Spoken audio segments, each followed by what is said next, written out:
દિલ્હીમાં મોડી રાત્રે વાવાઝોડું ભારે વરસાદથી અનેક વિસ્તાર જળમગ્ન, વૃક્ષ પડતા 4ના મોત. દિલ્હીમાં મોડી રાત્રે અચાનક જ હવામાને પલટી મારતા બધે જ પાણી થઈ ગયું. લગભગ 70 થી 80 કિલોમીટરની ઝડપે ધૂળભરી આંધી સાથે વાવાઝોડું ત્રાટક્યું હતું, જેના પગલે 40 જેટલી ફ્લાઇટ્સ કેન્સલ કે ડાયવર્ટ કરી દેવામાં આવી હતી, જ્યારે અન્ય 100 જેટલી ફ્લાઇટ મોડી પડી હતી. જ્યારે દક્ષિણ દિલ્હીના જાફરપુરમાં કલામાં એક મકાન પર વાવાઝોડાને પગલે વૃક્ષ ધરાશાયી થતા 3 બાળકો અને તેમની માતા મૃત્યુ પામી ગઈ.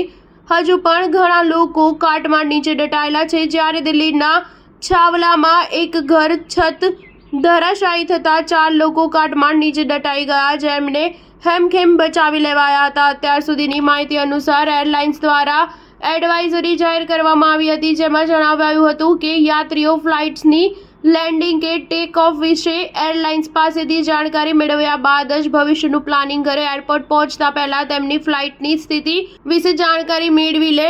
અનેકના રૂટ ડાયવર્ટ કરાયા છે. ઉલ્લેખનીય છે કે આજે દિલ્હીમાં મોડી રાતની અનેક વિસ્તારોમાં તોફાની વરસાદને કારણે જળ ભરાવાની સ્થિતિ જોવા મળી રહી છે. માર્ગો પર 2 થી 3 ફૂટ પાણી ભરાઈ ગયા છે. અંડરપાસ પણ બંધ કરવાની ફરજ પડી છે. ખાનપુર, ડીએનડી, મોતીબાગ સહિતના અનેક વિસ્તારોમાં પાણી થઈ ગયું છે. સ્ટાર ન્યૂઝ 7 હંમેશા સચ્ચાઈની સાથે.